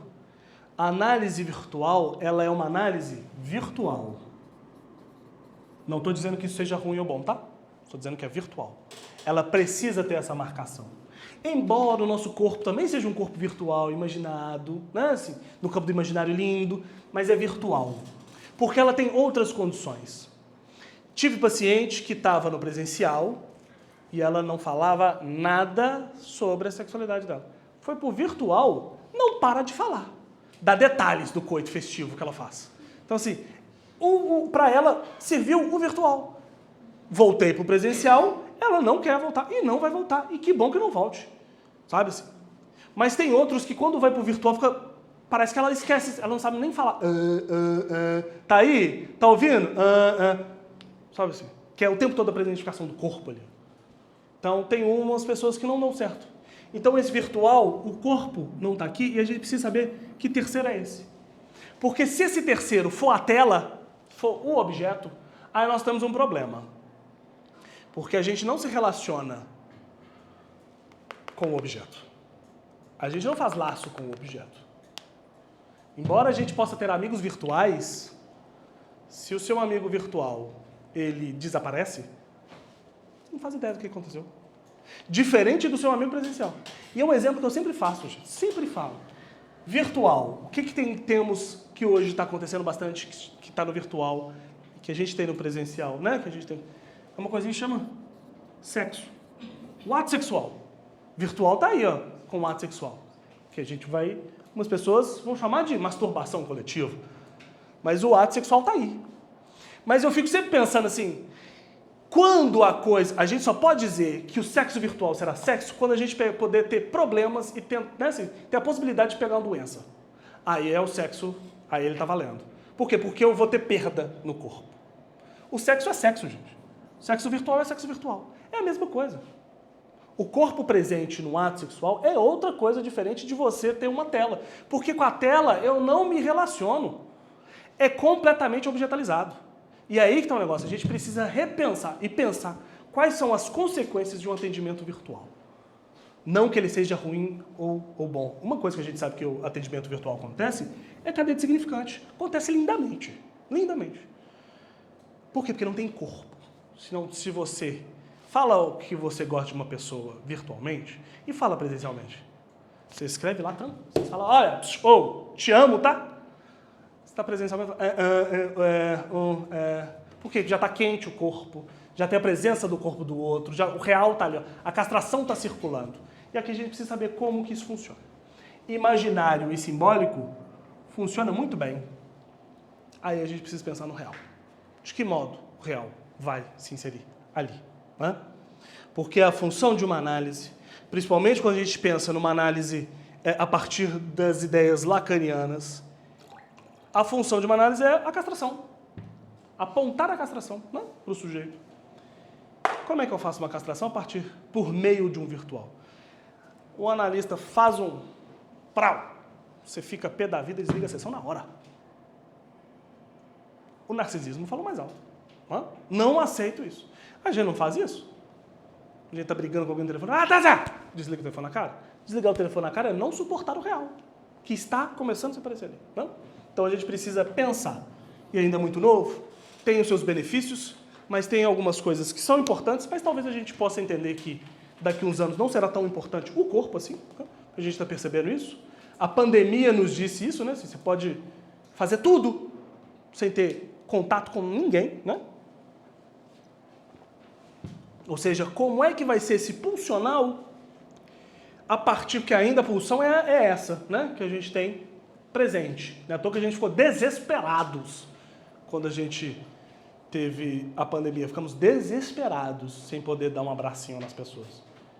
Porque a pulsão ainda circula do mesmo modo que na época de Freud. Mas daqui a um tempo, pode ser que essa pulsão circule de outro modo. Né? Pode ser que o objeto ele possa ter um investimento que não seja só de gozo. Certo? Então essa é uma outra preocupação que nós teremos e nós temos daqui para frente com o virtual. Ele tem sim o seu benefício, principalmente, eu acho isso lindo, quando você formei em faculdade. Não tenho um centavo, se eu não for herdeiro, eu não tenho um centavo para abrir um consultório. O virtual está aí. Ó. Falo com o familiar, fica calado, quero escutar nada, vou atender dentro do quarto, contra uma parede branca. Ótimo! Ótimo modo que o sujeito tem para iniciar a sua clínica. Na minha época, começou a ter isso com Skype, mas a gente era tão zoado, né? A gente era tão esculhambado, assim, falava, não é possível que você está atendendo virtual, que a gente ignorava. Tinha um Skype na época. Mas se você, inclusive, oferecer um paciente, eu atendo virtual há 10 anos atrás, virtual? Como assim? Nós vamos fazer um bate-papo da UOL? Não estou entendendo. Eu posso digitar? Sabe assim? Então é isso que nós estamos falando. Assim. Antes tinha um Skype, mas ele era mais para reuniões de longe, uma defesa de mestrado, mas atendimento não era possível. Como também a gente precisa pensar, a gente não tem na verdade a gente precisa pensar porra nenhuma, mas tem o médico. Como é que o médico atende virtualmente? Não é assim? Coisa também absurda, mas aí é o problema do médico. Que é isso que a gente precisa pensar. Como que vai ser os nossos atendimentos virtuais? Porque está muito novo ainda. Né? Eu nunca fui contra ele. Nunca. Até porque quando eu abri o consultório, sim, eu gostaria muito de ter ficado no virtual por um tempo, porque eu não gastava tanto dinheiro. Mas depois que a gente toma gosto pelo presencial, o virtual fica um pouco, sabe-se, a sensação que tem. E aí dentro do virtual nós temos o quê? A câmera. Né? Nós temos o quê? A gente precisa fazer isso, a gente precisa falar disso.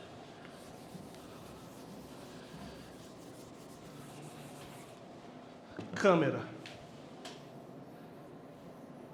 O rostinho do seu paciente está aqui e o seu rostinho está aqui.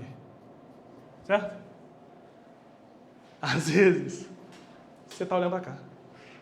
Às vezes isso aqui está te incomodando, um absurdo, porque você está fazendo uma sessão no espelho. O imaginário vai fazer assim, imenso.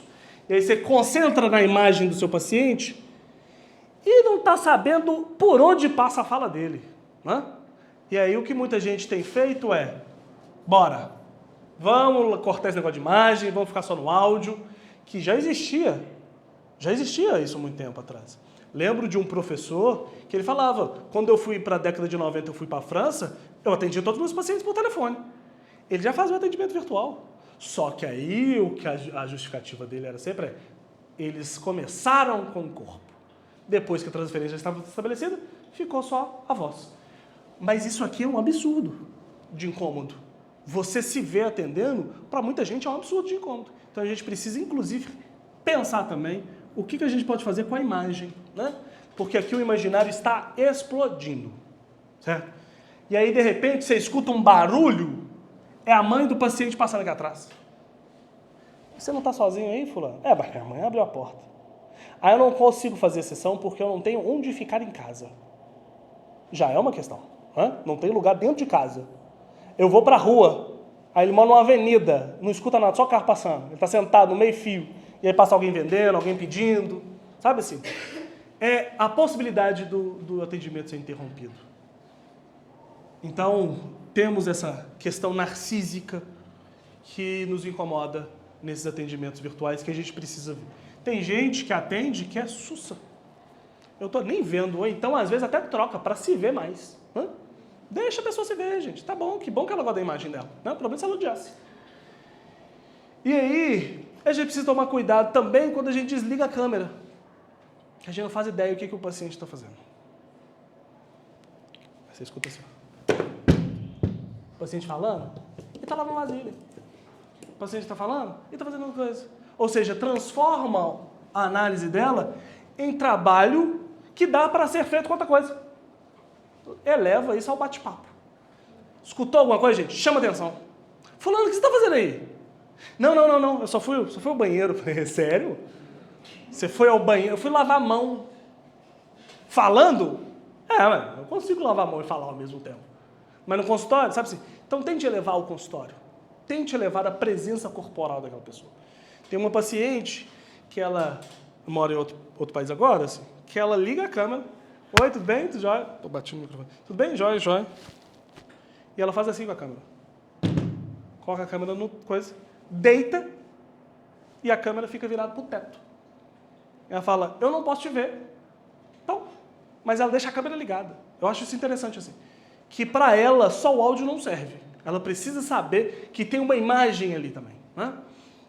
É o modo dela. E tem funcionado desse jeito. E aí, o bom é que ela mora sozinha, então não tem interferência de outras pessoas. Né? Então, tem essa questão, assim, que o virtual, ele tem... Primeira coisa que eu falei aqui hoje foi isso. Que bom que estou dando aula presencial de novo. Que bom quando estou dando aula por uma tela, com as pessoas apagadas. Não precisa ligar a câmera dela, porque pode ser chato para elas também. Mas sabe assim, para câmera, não aguento mais falar com câmera. Né? Assim, o negócio é...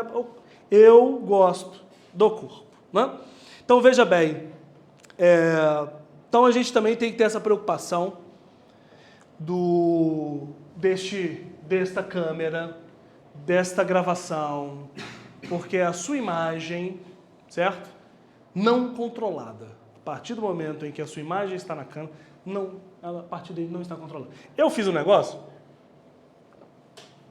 que, quando eu tenho alguns pacientes que são de outros estados, que começaram virtual e serão só virtual. Para, inclusive, fazer essa movimentação para saber como que é o atendimento desde o início sendo virtual. E aí, chegou um certo momento que eu falei, transferido, divã. E aí eu desliguei a câmera. Quando eu desligo a câmera, uns 3 vão embora. Porque a imagem era importante. Então, quer dizer que se você indicasse esses 3 para o divã, eles iam embora? Não, porque o corpo está ali. Não que tenha alguma coisa. Fazia exatamente o que a paciente fez. Tudo bem, já, vamos lá? Vamos, desliga a câmera. Então fala, mas calma aí. Tem que desligar a câmera? Sim. Ela desliga a câmera. Aí ela não tem para onde olhar. Né? Não vai olhar para si, porque ela não está no ambiente para tal. Então ela vai. Já fiz análise, eu fiz a minha análise por um tempo, virtual, e funcionava. Né? Assim, porque também já tem bastante tempo, então já entendo. Mas uma pessoa que não percebe, não sabe qual é o processo analítico, ela tem todo o direito, né? Vamos dizer assim, ela tem todo o direito de lavar a mão enquanto ela fala com você no fone de ouvido e o celular no bolso. Tem todo o direito. Só não é devido fazer isso. Né? Então, o analista precisa barrar, porque isso é ponto de gozo. Tudo na análise é ponto de gozo. Então vamos lá, gente. Tem alguma dúvida até aqui, assim, dessa ideia do que é uma entrevista preliminar? Marcelo, tem uma dúvida online aqui. Ah. Ana Paula perguntou como fica a questão do divã numa análise virtual. É isso, como fica o divã numa análise virtual, é isso, assim, a função do divã, né, então já chegando nesse ponto também, a função do divã é o corte do olhar, é o corte da esperança que eu tenho com o outro, né? Então, quando eu estou aqui falando, tem várias cabecinhas aqui, assim. Isso já é uma resposta ao que eu estou dizendo, né? Então, o divã é indicativo de dizer assim, você já está em outro patamar do seu tratamento, da sua escuta. É possível você se escutar também, a partir de agora. Porque antes você estava querendo que eu te escutasse. Agora você entra no âmbito de que você é possível se escutar. Né? Então, por isso tem paciente que passa um ano e meio nas entrevistas preliminares. Tem paciente que, assim, rapidinho, vai pro divã. Por quê? Porque o sujeito já está possível de se escutar. Não? Sim. E quando o paciente pede para ir pro divã? Não vai. Não vai. Por que ele vai? Mas por que você quer ir pro divã? O que tem no divã ali que te interessa? Sabe? Aí vai questionar o sujeito por que ele está querendo aquilo. Que é o que a gente sempre faz com que ele está querendo alguma coisa. Não é assim? Eu quero ir pro divã. Por quê? O que tem no divã que te interessa? Não, seu olhar me incomoda. Vamos falar desse olhar. Não? Então a gente precisa questionar. Ele está interessado? Ele não vai, não por ele. Ele vai pelo inconsciente dele. Mas se eu estou demandando, porque ele pode estar fazendo isso, eu estou te pedindo. Eu quero que você responda sim, né? Aí a gente vai levar a inúmeras questões. Ah, pode ser que ele tenha essa questão de pedir e as pessoas dão, mamãe sempre deu, papai sempre deu, sabe-se? Então a gente precisa questionar. A nossa função é essa, é ser chato. Questionar o outro, o que o outro aponta, o que o outro diz. Se ele quer ir para o divã, pergunta por quê. Hã? Quando é uma pessoa que não entende de um processo analítico, eu sempre explico, inclusive o divã. Falo, ó, nossa função aqui, o nosso trabalho é que você possa falar. Em alguns momentos eu vou te fazer algumas perguntas.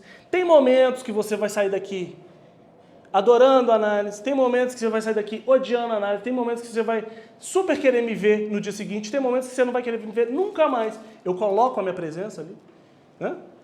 Eu coloco dizer que ele vai querer me ver ou não querer me ver, né? Porque o corpo do analista tem que estar ali, a presença do analista. E em um certo momento eu vou te fazer o convite para o divã, né? Esse convite significa que você está em outro momento do seu processo. Outro momento do seu... Ah, mas como é que é? Aí é a sua experiência quem vai dizer. Né? Então, no momento vai chegar. Né? Ah, Marcel, mas se for uma psicose e ele fica pedindo, vai. Entendi um caso de psicose que o rapaz queria ir pro divã, ele vai pro divã. Deita lá. Ah, mas a voz vindo de trás, ele já escuta a voz, gente. Não é a minha que vai fazer ele ficar mais psicótico, não. É difícil ele falar, tem divã, você falou que eu podia ir e eu nunca fui. Hã? Por que eu nunca fui? Aí o sujeito vai lá e bate na internet. Por que eu nunca fui pro divã? Essa é a resposta no Google assim, psicose. Não, quer ir, vai. Não, num certo momento você vai. Aí um dia falou, vamos pro divã. Isso é um manejo. Vai pro divã, no outro dia, não. Outro, a partir de hoje nós vamos continuar aqui, né? Eu conheço uma pessoa que foi pro divã, o analista voltou com ele. Quando ele me conta, né, assim, era um aluno, quando ele me conta que ele foi pro divã, pensei, ele vai voltar. Ele foi, o analista voltou. Aí o analista percebeu que ele ficou se questionando, por que eu voltei? O analista começou a fazer o quê? Isso. Vai e volta. Vai e volta. Para ele não achar que isso... Né? Fui pro divã e voltei, porra. Tem alguma coisa errada. Não, mas aí em certo momento você vai. Em certo momento você volta. Em certo momento você vai. Em certo momento você volta. Né? Então é isso assim. O divã serve... Tem gente que vai dizer, né? Assim, que o divã serve para... O Freud nos 5 lições... Vocês já leram esse texto? Chama 5 lições de psicanálise.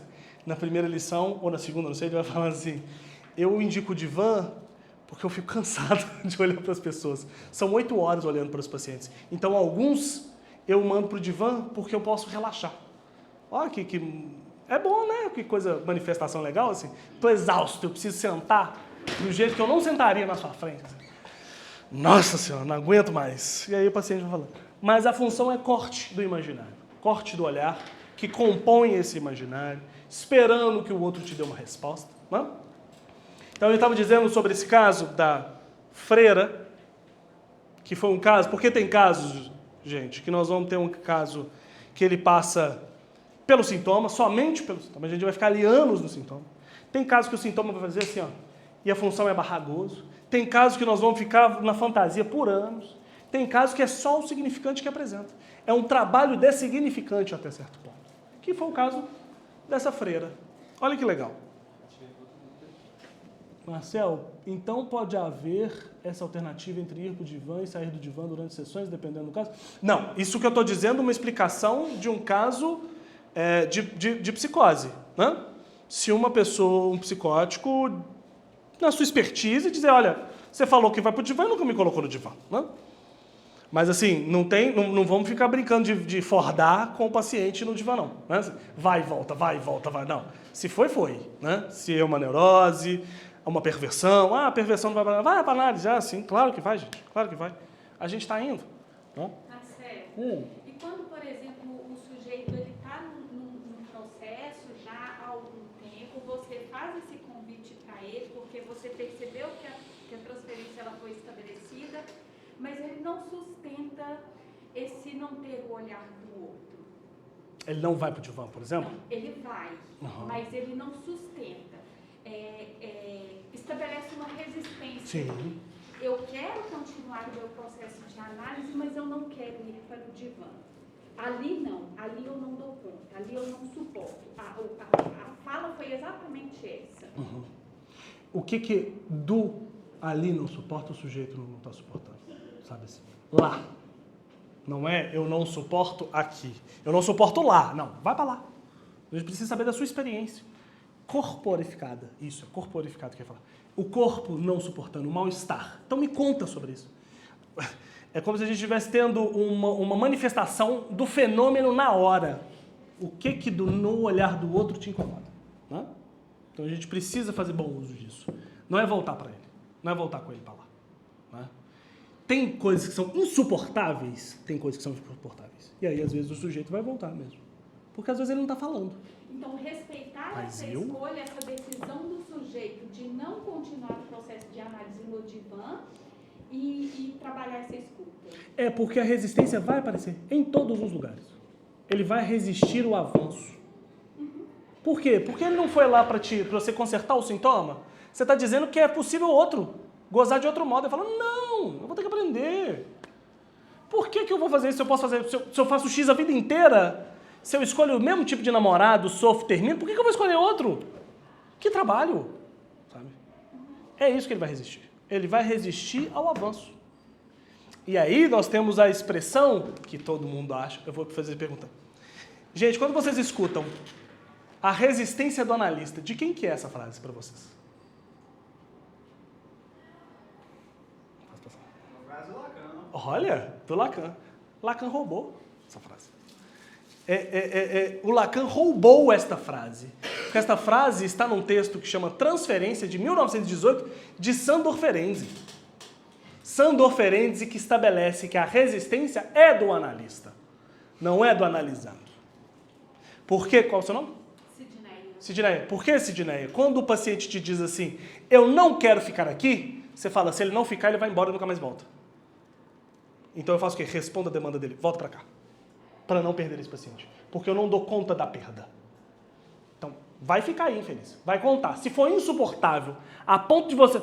Aí tem outras questões. Eu, Marcel, se a pessoa não quiser ir pro divã... Eu tenho 2 pacientes que na primeira sessão disse, eu não vou pro divã nunca.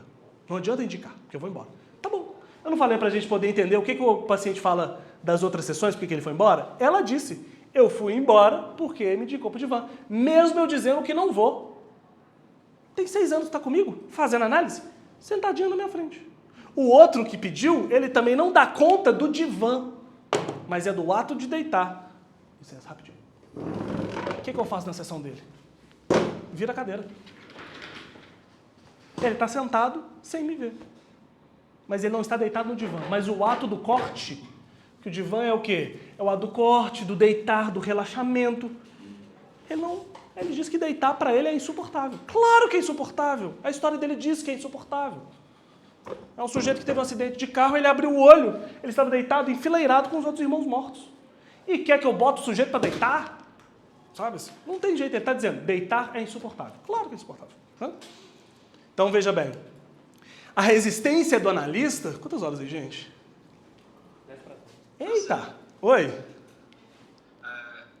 Sobre essa questão também, assim, de um primeiro contato do paciente, né, que vai buscar uma análise e tal, sobre essas questões do aviso prévio, né, assim, de como é que acontece uma análise, qual a importância disso, do analista estar colocando isso, né, por exemplo, dizer que acontece a partir da associação livre, fala livremente, etc, esses avisos assim.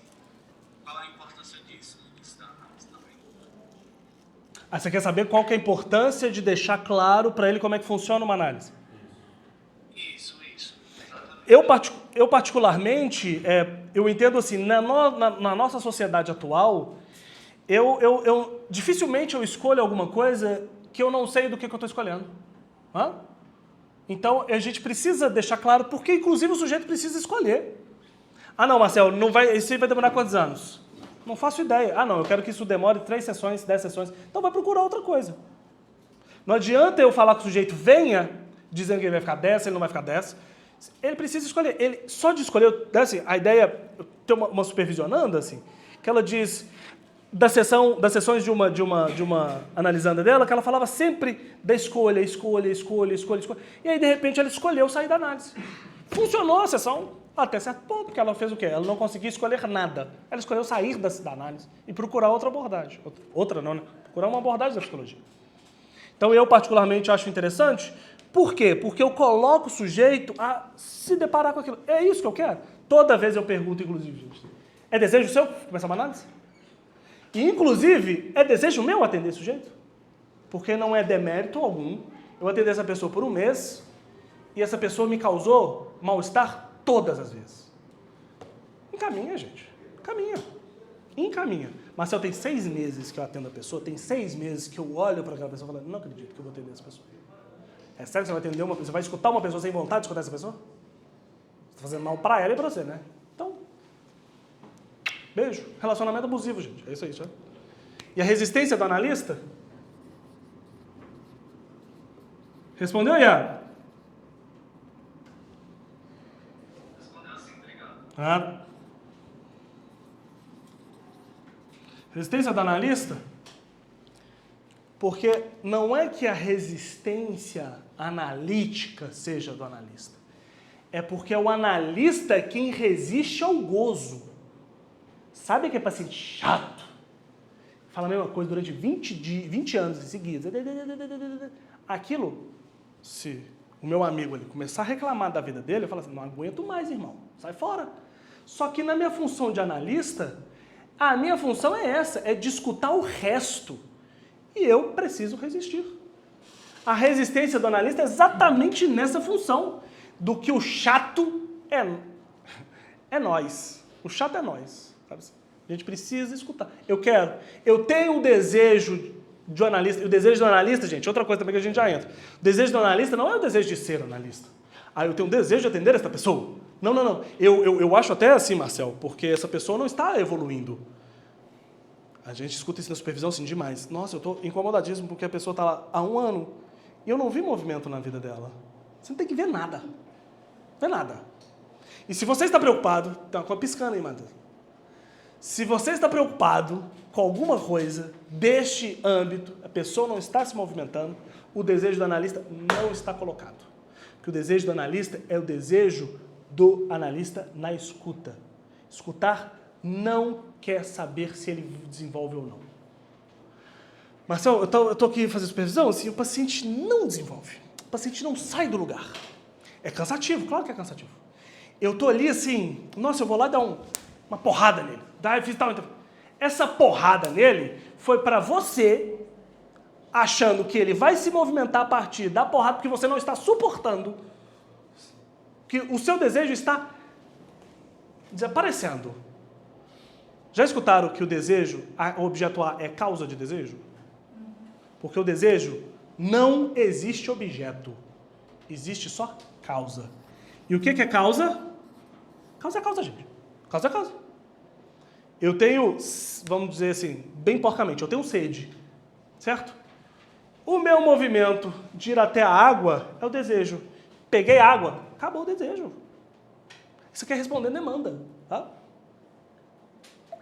Satisfiz. Mas eu tô com sede de uma cervejinha. Aí o que eu faço? Eu desejo. Quando eu pego a cervejinha, gozei. O desejo é só um movimento. Aí, ó. Movimento, só para colar na cabeça de vocês. Instituto Psicanalítico Movimento. Movimento, que é o desejo. O desejo é o movimento. Ele tem um objeto aqui e tem a demanda aqui, porque o que faz o desejo circular é a demanda, tá? A demanda faz o desejo circular. O desejo tem uma única vontade, encontrar o objeto perdido. Se o objeto é perdido, eu não vou encontrar. Logo, eu só estou no movimento.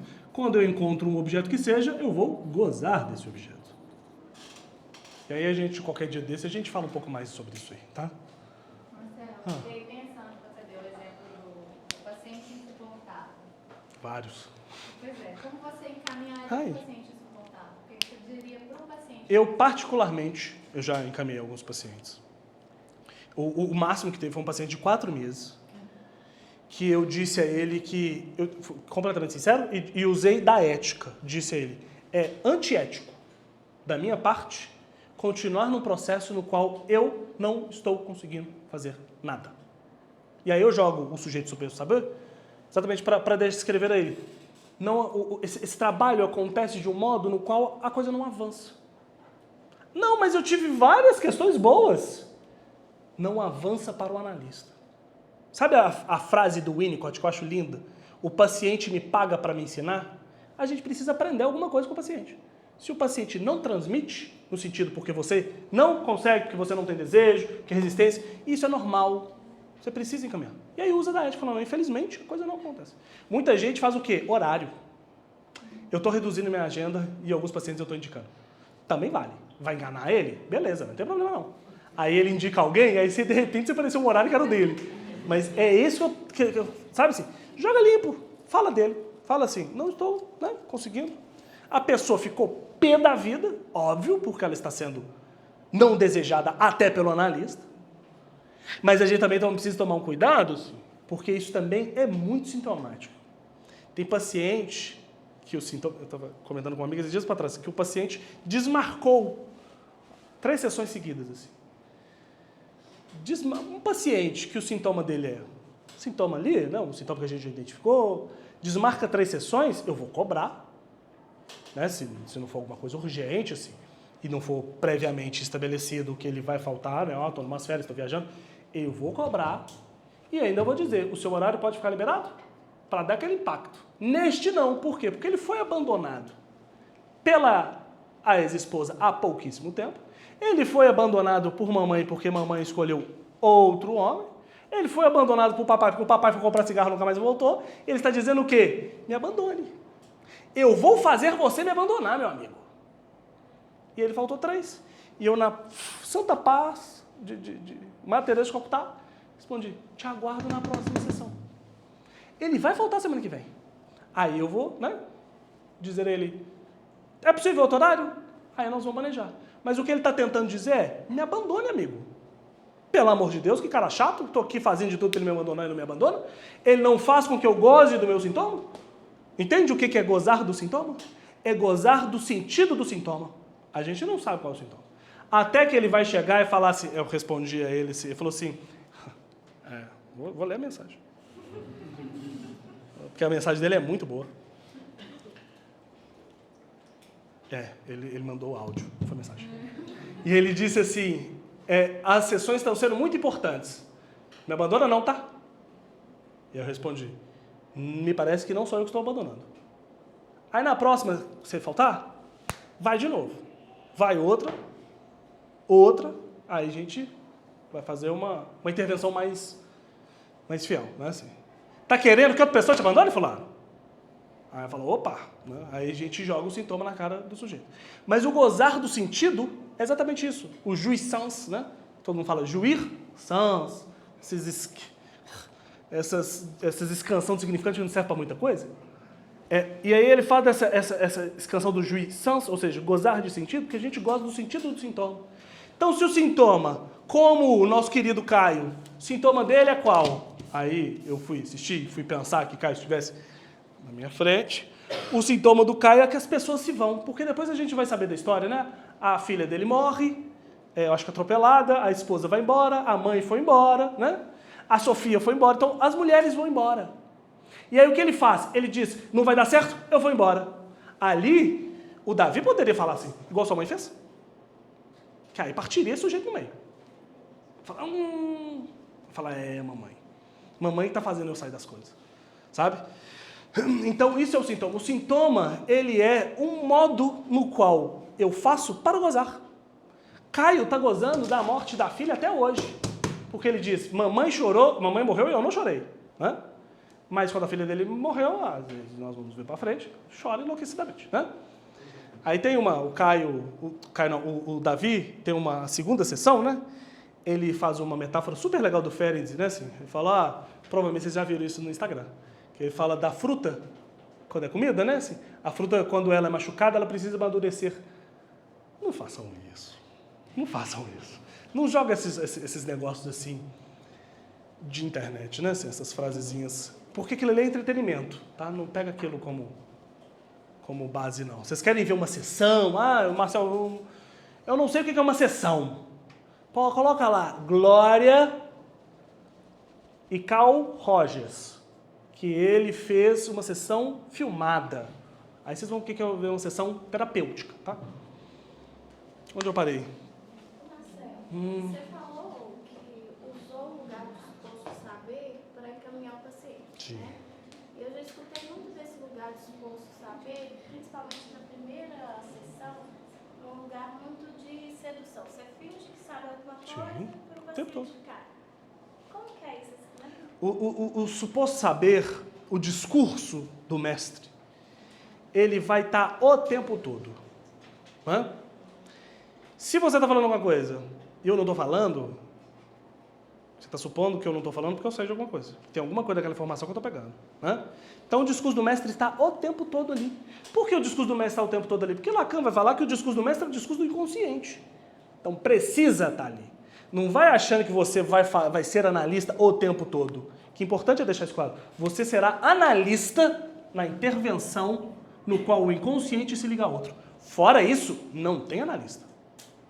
Marcel, você é um psicanalista? Eu sou um professor de psicanálise. Fora daqui, eu sou um pesquisador de psicanálise. Dentro do consultório, eu sou um analista. Quando eu faço uma intervenção.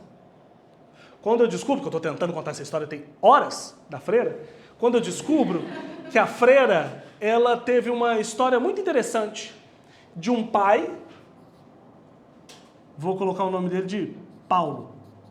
O Paulo é casado com Maria. Maria é irmã de Joana. Certo? Paulo, então, casado com Maria, Joana ia lá para a casa de Maria para poder passar as férias. Paulo e Maria tinham 2 filhos. Então, Joana faz o quê? Um coito festivo com Paulo. Eles vão e transam. Joana tem um filho. Só que quando Joana morava na cidade e os outros 2 moravam na roça, quando Joana volta, Joana não conta de quem é o pai. E aí, nesse intermédio, mais 2 filhos. Maria tem com Paulo. Até que, o que acontece? Joana volta para tirar as férias e, de novo, encontra Paulo. De novo, transa com Paulo. Aí ela tem mais um filho. Até que ela fala, tá bom, vou contar, é Paulo. Pai das crianças é o Paulo. Marido é meu cunhado. E aí o pessoal da roça, eles faziam o quê? Vem morar aqui. Então, a casa é feita por Paulo, um quarto para Paulo, um quarto para Joana, um quarto para Maria. Joana, então, tem mais 2 filhos. Iguala 4 de Maria e 4 de Joana. A paciente era a 3ª filha de Joana. Entendeu?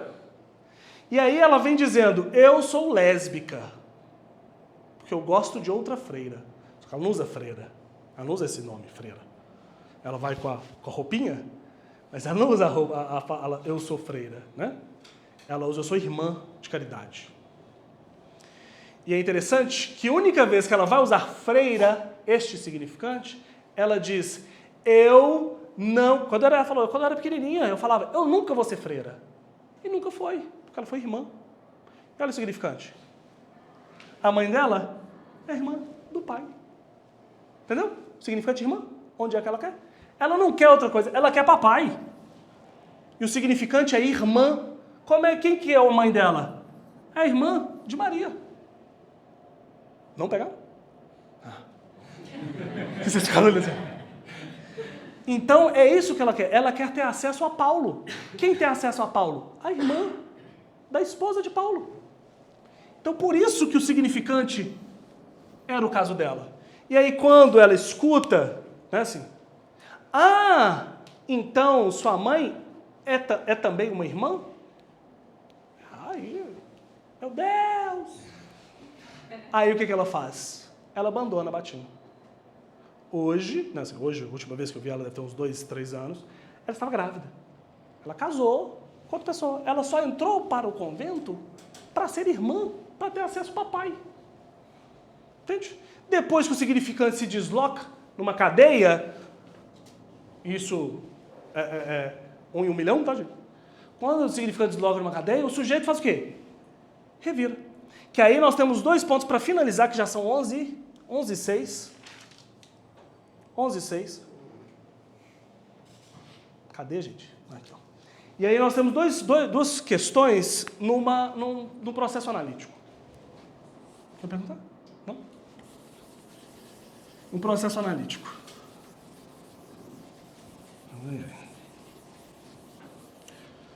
Nós temos uma coisa que chama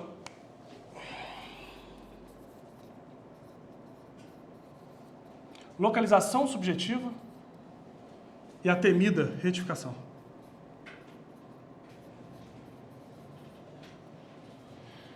A localização subjetiva é isso, né? É você localizar. Entrevista preliminar acontece isso. Eu localizo a repetição. Eu repito por isso e por isso. A retificação é o meu movimento. Aí já é análise. Porque não esperem, gente, alguém mudar nas entrevistas preliminares. As entrevistas preliminares são isso. É uma entrevista, né? Aí vamos fazer essa canção? Vamos. Entrevista, né? É isso assim. É o momento que o sujeito está ali de olho a olho. Né? É uma investigação, mas o que o sujeito vai te entregar tudo. Vai te entregar o sintoma, vai te entregar o objeto da fantasia, vai te entregar outras coisas. Por que ele vai te entregar isso tudo? Porque ele está ali para isso. Só que ele vai te entregar isso tudo na intenção de que você conserte. Não na intenção que você diga a ele, goze de outro modo. E aí, então a retificação subjetiva é a mudança de lugar. Eu localizo e depois mudo. E até que a gente chega lá no final de análise. O Lacan vai chamar de sintoma com TH, né? Que nada mais é do que saber gozar. Você vai gozar, gente. Vocês vão gozar, continuar gozando. Tudo. O negócio é que não precisa morrer. Você precisa morrer para isso. Porque o sujeito vai estar em situação de morte nessa situação de gozo. Assim. Vai ter gozo que vai me colocar diante da morte. Lembro de um paciente querendo vender o carro dele, queria vender o carro dele, mas não vendia, muito caro. E ele bateu o carro um dia. E aí ele análise, ele falando. E aí eu chamo de voz do capeta. A voz do capeta não parava de falar no meu ouvido assim. Pergunta se dava para frear. Eu não vou perguntar isso.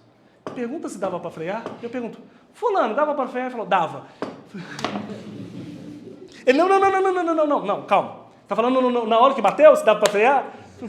Não precisa. Aí deixa ele se explicar, que não dava para frear, sendo que dava. Ele queria isso, ele deu perca total no carro e vendeu o carro. Só que aí que está o gozo. Na ânsia de vender o carro, a gente coloca a nossa vida em risco. A gente coloca a nossa vida em risco. Então, assim, a gente não precisa morrer, né, para gozar. A gente pode gozar tranquilamente, gostosinho, sussa. Lembro de outro paciente que também falava assim, eu sempre estou com problema, assim, Márcio. Sempre estou com problema porque quando eu era pequenininho, eu estava ali brincando com meu amigo ali, descobrindo o corpo, né? Descobrindo o corpo, a curiosidade. Minha irmã chega, pá, briga com a gente, conta pro meu pai me bate, tal, não sei o que. E aí a função dele hoje, sexual, é sempre, ele falou, eu só consigo, esta é a frase dele, eu só consigo ter prazer quando o outro goza dentro de mim. Não, só consigo ter prazer quando a porra do outro está dentro de mim. O que ele está dizendo é isso, assim, quando tem o resto do outro dentro de mim, aí eu tenho prazer. Ou seja, ele se coloca, ele faz o tratamento aquele tratamento pré-DST, né? Todo mês. Ele não vai morrer de AIDS. Ele vai morrer de cirrose, de hepatite, o fígado dele já deve ser um purê, de tanta medicação que ele toma para esse negócio. Eu nunca mais lembro do olho dele sem estar amarelado. Que é o olho que, né, assim, o olho fica amarelo quando você vai tomando essa medicação. Todo mês. A função dele é essa, barrar gozo. Mas ele fez análise com 3 mulheres. E aí ele me procura. Aí eu entendi. Por que ele faz, agora ele procurou um homem. Porque quem briga com ele foi uma mulher. Quem interrompe o coito, a descoberta do corpo, é uma mulher. Então ele precisava de um homem para dizer, não, aqui, desse jeito não faço. Acho que é isso, gente. Acho que não tem mais nada para falar, não.